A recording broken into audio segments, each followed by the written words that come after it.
The aging transmission beacon hummed weakly in the underground bunker. Tejo wiped sweat from his brow as he carefully adjusted another component. His blue scales reflected the dim emergency lighting as he worked. 23 years of vexery occupation had reduced the once proud Sornian technology to barely functioning relics. "You should rest," said Jaiwu, entering with a small ration packet. Her once vibrant scales had dulled from years of poor nutrition. "The power coupling is failing again," Tejo replied without looking up. "If we lose this beacon, we lose our last hope." Jaiwu placed the food beside him. "Is there any hope left to lose?" Tejo finally stopped working and faced her. "There must be. Someone will hear us." Outside their hidden communications center, the situation grew worse daily. The vexery extraction teams had doubled their quotas again. 3 more Sornian villages had been emptied for labor camps. The occupiers took everything valuable and left nothing but suffering. In the hidden council chamber, Elder Mina gathered the surviving leadership.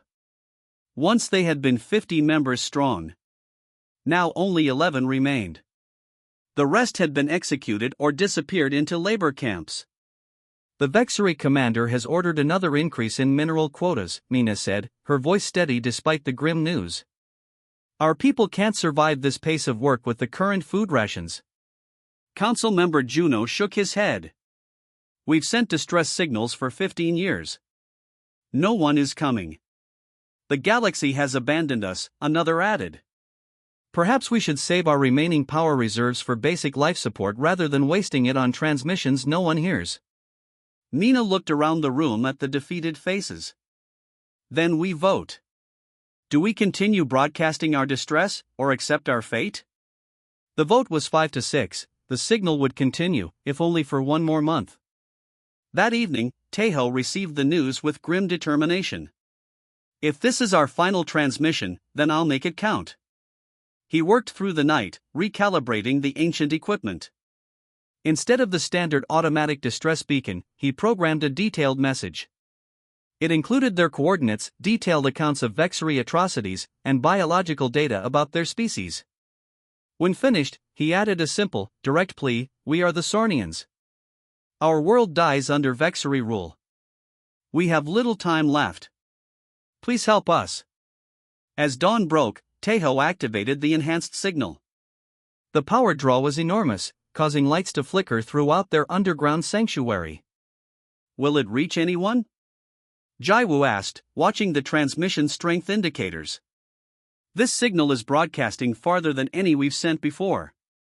If anyone is listening out there, they'll hear us this time."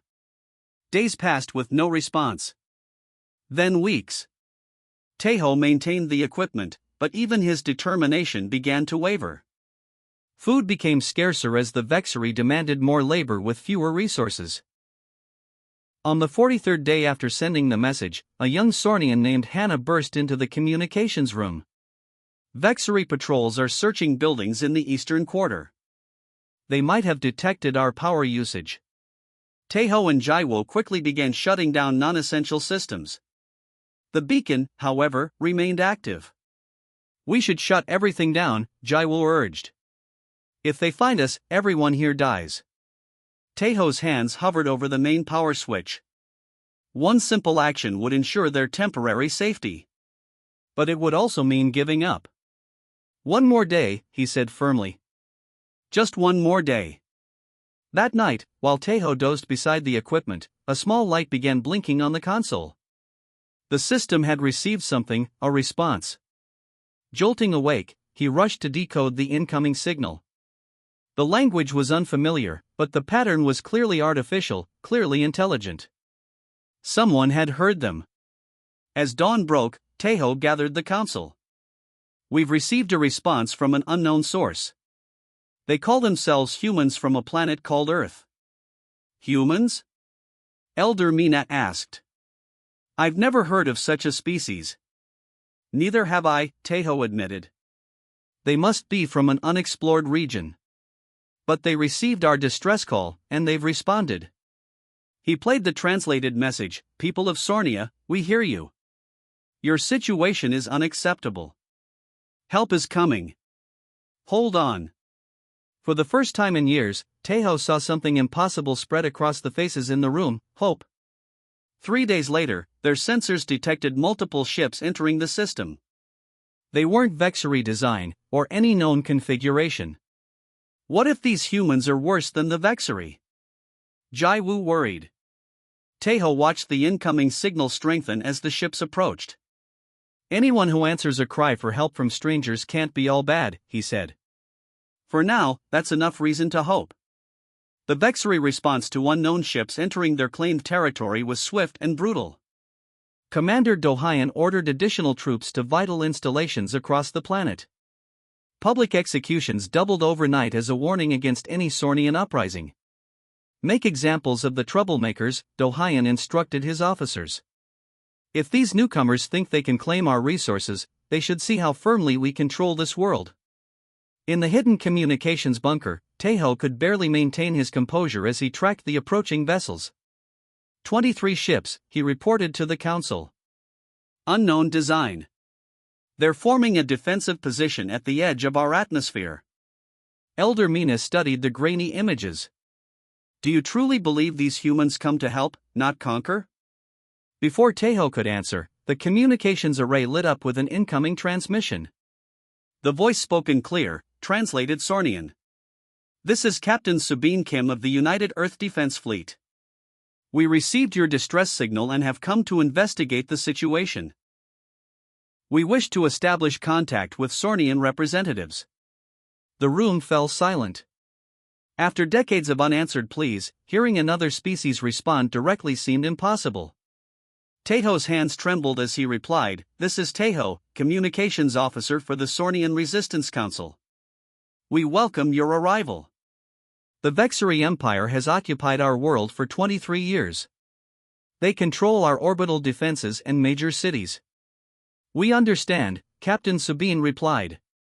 "We've detected their military positions. We request a secure meeting with your leadership." Before the Sornians could respond, another transmission interrupted, harsh and commanding. "Unidentified fleet, this is Commander Dohayan of the Vexery Empire. This system is under our authority. Withdraw immediately or face destruction." The human response was measured but firm.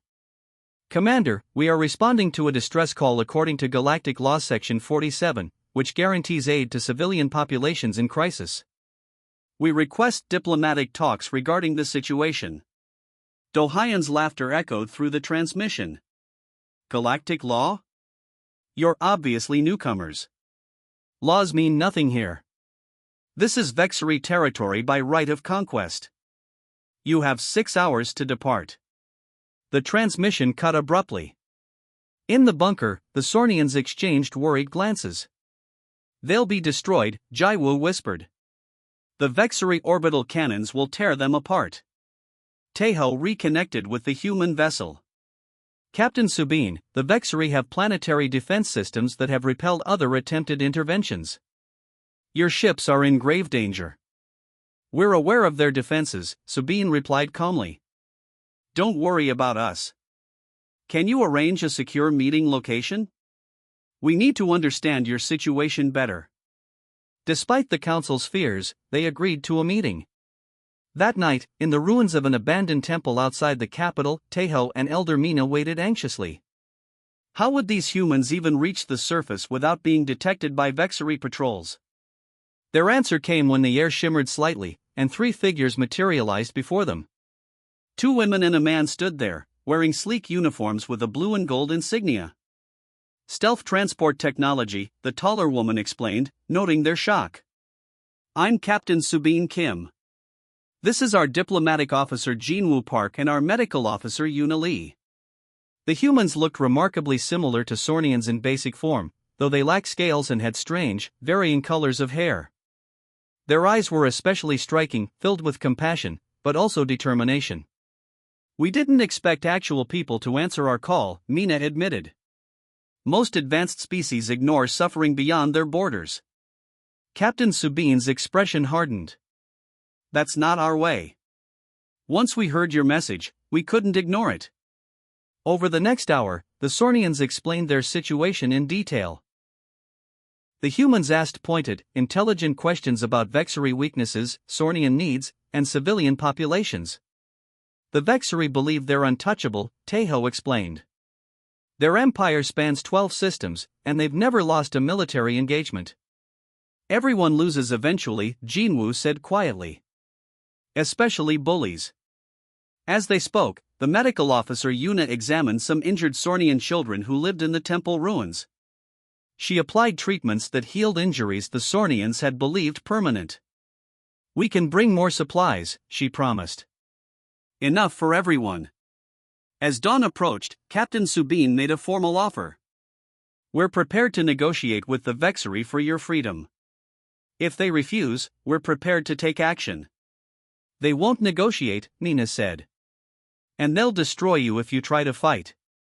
Subin smiled slightly.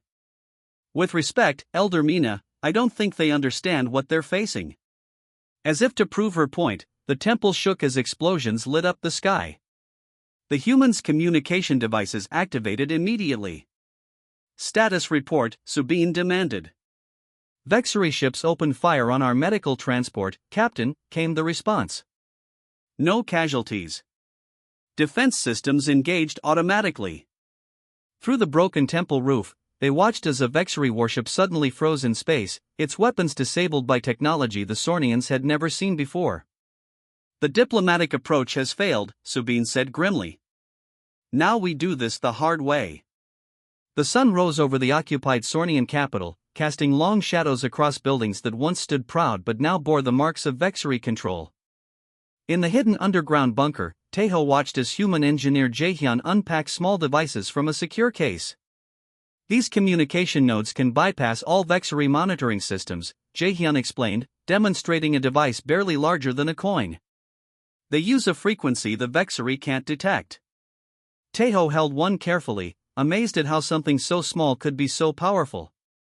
With these, our resistance cells could finally coordinate. Exactly, Jaehyun said with a smile. We've brought 500.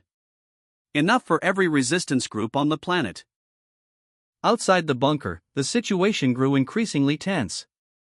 The Vexari had doubled patrols after their failed attack on the human fleet. Commander Dohyun had appeared on public broadcasts, declaring the humans to be terrorists and promising severe punishment for any Sornian caught communicating with them. Despite the threats, humans continued to make contact with Sornian groups across the planet. Medical teams slipped into labor camps under cover of night, bringing supplies and treatment. Small groups of human observers documented Vexari abuses, collecting evidence with tiny recording devices. In the main human vessel orbiting the planet, Captain Subin met with her advisors. The room fell silent as displays showed images of Sornian suffering, emaciated workers in mineral mines, children forced to process toxic materials, elders executed for failing to meet impossible quotas. This cannot continue, Subin said quietly, her hands clenched into fists. Ambassador Hyunjin, what was the response to our final diplomatic message? Ambassador Hyunjin sighed heavily. Commander Dohyun refused to even receive it. He says there is nothing to discuss, the Sornians are Vexari property, and we should leave immediately. Then we've exhausted all peaceful options, Subin concluded. She turned to her military advisor. General Miho, is Operation Thunderhead ready? The general nodded. All teams are prepared. We can begin within 6 hours.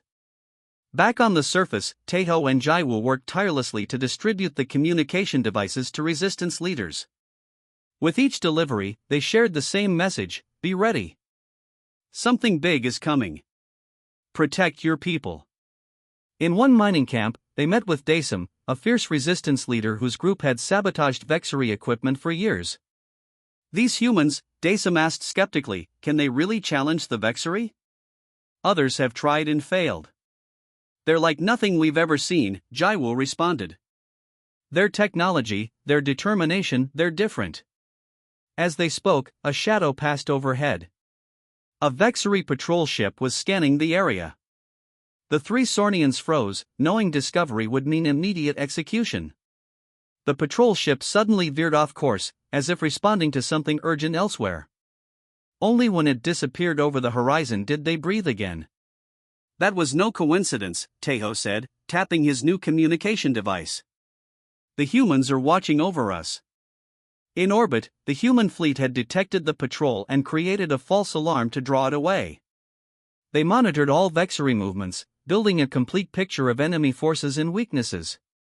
The turning point came unexpectedly. A human diplomatic shuttle, clearly marked as unarmed and carrying medical supplies, approached the main Vexery command station. Commander Dohayan, perhaps sensing an opportunity to demonstrate his power, ordered an immediate attack. The shuttle exploded in a ball of flame. 3 human crew members died instantly. The news reached Captain Sabine as she was reviewing final plans with her team. The room fell completely silent. Then she stood, her face grim with resolve. "They've made their choice," she said quietly. "General Miho, initiate Operation Thunderhead. Ambassador Hyunjin, inform all human personnel on the surface to implement emergency protocols." Throughout the planet, human advisors suddenly instructed their Sornian allies to move to secure locations. Supply caches were opened, revealing not just food and medicine, but also defensive weapons and tactical gear, items the humans had quietly distributed over the past weeks. Tejo received the alert while meeting with Elder Mina. "It's happening," he said, reading the message. "The humans say to get our people to the designated safe zones immediately. They've activated something called Operation Thunderhead. Can they really defeat the Vexery?" Mina asked, voicing the doubt every Sornian felt. In orbit, the human fleet was already moving into attack positions. Unlike previous would-be liberators, they didn't mass their forces for a frontal assault. Instead, they split into smaller groups, each targeting specific Vexery weaknesses identified during their brief but thorough intelligence gathering. Captain Subin stood on her command deck, watching as her ships moved silently into position. "For 23 years, the Sornians believed help would never arrive," she said quietly. "Today, we show them and the Vexery how wrong they were." She gave the final command, "All ships, commence Operation Thunderhead." The attack began not with a massive space battle as the Vexery expected, but with silence. Across the planet, Vexery communication systems suddenly went dead.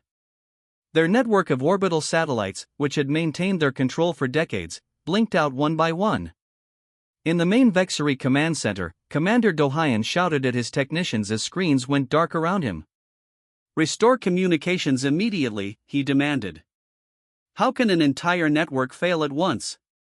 A junior officer approached nervously. "Sir, it's not a failure. Something is actively shutting down our systems. We've never seen technology like this." Outside, the night sky lit up as small human crafts descended through the atmosphere. Unlike the bulky Vexery ships, these vessels moved with impossible speed and precision. They emitted no engine sounds as they positioned themselves above key military installations. Tejo and 50 Sornian resistance fighters watched from a hillside as one human ship hovered over the main Vexery weapons depot. A soft blue light enveloped the building.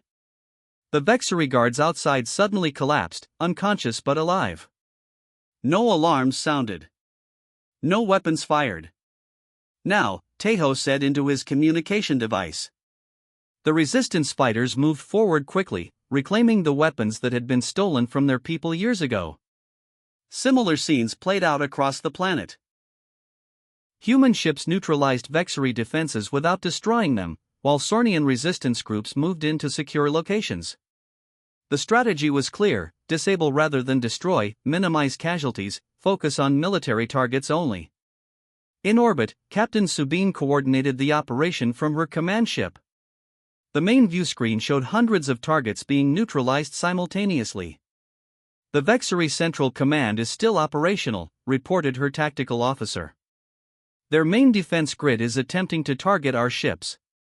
Subin nodded calmly. "Implement Phase 2.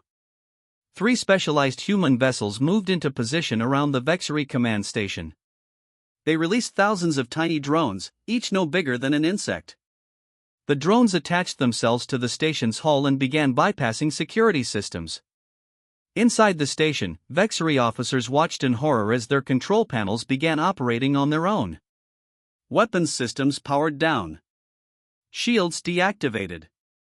Even life support adjusted to a level that made the Vexery drowsy but kept them alive. Commander Dohayan slammed his fist on his command console. This is impossible. No technology can penetrate our security this easily. On the planet's surface, Tejo led his team toward the sacred temple in the capital city. For 23 years, this symbol of Sornian culture had been used as a Vexery military headquarters.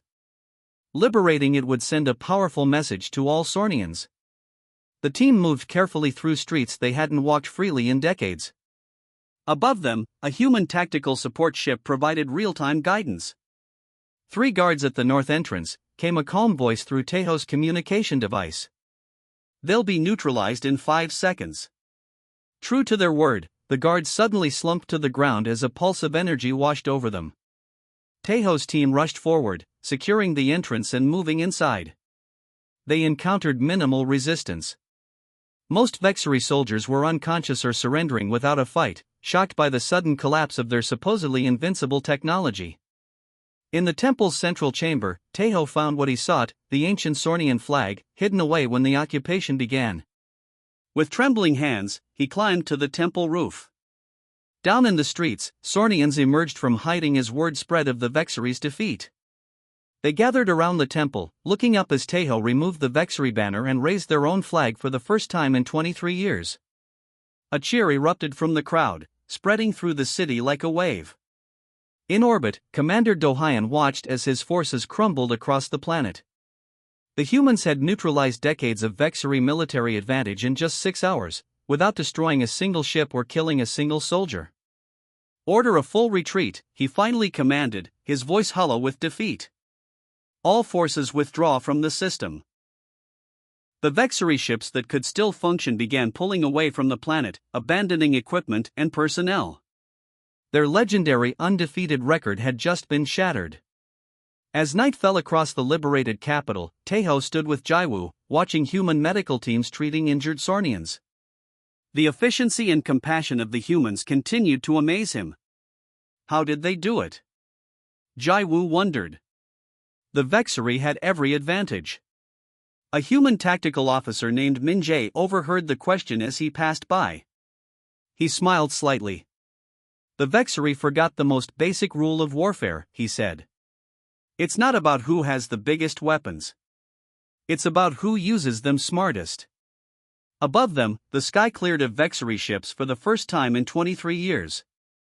The stars shone brighter somehow, as if celebrating with the liberated planet below. 3 months after the liberation, the central plaza of the Sornian capital looked nothing like the grim, controlled space it had been under Vexery rule. Colorful awnings covered market stalls where Sornians traded freely for the first time in a generation. Children played in the rebuilt fountain, their laughter a sound that had been rare for decades. Tejo sat on a bench near the temple steps, watching his people move through their daily lives without fear. The changes were remarkable. Human medical teams had established treatment centers in every major city, addressing the health problems caused by years of poor nutrition and harsh labor. The physical scars of occupation were healing faster than anyone had expected. Hard to believe it's the same place, said a voice beside him. Tejo turned to see Captain Subin approaching, her uniform exchanged for simpler clothes that let her blend better with the local population. The rebuilding goes well, he agreed, making space for her on the bench. Your engineers have accomplished miracles. Subin smiled as she sat down. We've had practice rebuilding. Humans know something about recovering from difficult times. Across the plaza, human and Sornian children played together, inventing games that combined traditions from both worlds. The Sornian children had quickly lost their fear of the strange-looking humans, especially after discovering humans loved games as much as they did. The Galactic Council sent another delegation yesterday, Tejo mentioned. They seem very interested in Earth now. Subin laughed softly. I'm sure they are. They thought we were still primitive, barely able to reach our own moon. Finding out we've been watching and learning from the sidelines for decades has caused quite a stir. Why did you stay hidden for so long? Tejo asked. We weren't hiding. We were developing at our own pace, in our own way. Other species passed by our system and decided we weren't worth contacting yet. She shrugged. Their mistake. It gave us time to advance on our own terms. Elder Mina approached them, carrying the formal alliance document that had been finalized that morning. The agreement established Earth as the official protector of Sornia and open trade between their worlds. It's done, Mina said, her old eyes bright with satisfaction. After all these years of suffering, our children will know peace and freedom. And justice, added Subin. The evidence we gathered has been presented to the Galactic Council. The Vexari Empire faces sanctions from 17 systems now. Their days of conquest are ending. Jaiwu joined them, bringing refreshments. She had been appointed as Minister of Reconstruction, overseeing the work to rebuild Sornian infrastructure. The position suited her practical nature perfectly. The Eastern irrigation system is working again, she reported proudly. The first crops are already growing. We'll have our first harvest in decades that isn't claimed by Vexari taxes. As they spoke, a group of former resistance fighters marched through the plaza, now wearing the uniforms of the new Sornian Defense Force. Human advisors walked alongside them, teaching them to use the defensive technology Earth had provided. The weapons were designed solely to protect, not to conquer, a reflection of the philosophy the humans had demonstrated. Will your ships remain in our system? Tejo asked, watching the training session. Some will, Subin replied. Enough to discourage any thoughts of the Vexari returning. But we're not an occupation force. That's not our way. In the center of the plaza, a simple monument had been erected, bearing the names of Sornians who had died during the liberation and the 3 humans who had lost their lives in the diplomatic shuttle. Sornians regularly placed flowers at its base, a tradition they had learned from their human allies. As evening approached, lights came on across the city, reliable power being another gift the humans had helped restore. The soft glow reflected off the temple's restored dome, creating a peaceful scene so different from the harsh spotlights the Vexari had used to control the population. There's still much to do, Mina said, looking out over their healing world. But for the first time, I believe our future is truly our own. Tejo nodded, watching as a human engineer demonstrated a water purification system to a group of eager Sornian apprentices. The knowledge sharing went both ways. Humans had discovered many Sornian technologies worth learning, particularly in sustainable agriculture. I still don't fully understand, he admitted. Why did you answer our call when no one else would? Why risk your people for strangers? Captain Subin watched the children playing as she considered her answer. A Sornian child had fallen, and a human child was helping them up. The simple kindness made her smile. Because we remember our own history, she finally said. On Earth, we learned a painful lesson, that for evil to succeed, good people need only do nothing. When we heard your cry for help, doing nothing was never an option. As night fell, Sornians and humans gathered together under the stars, 2 species from distant worlds united by the simple, powerful truth that freedom matters everywhere, and that sometimes, help arrives like a storm when you need it most.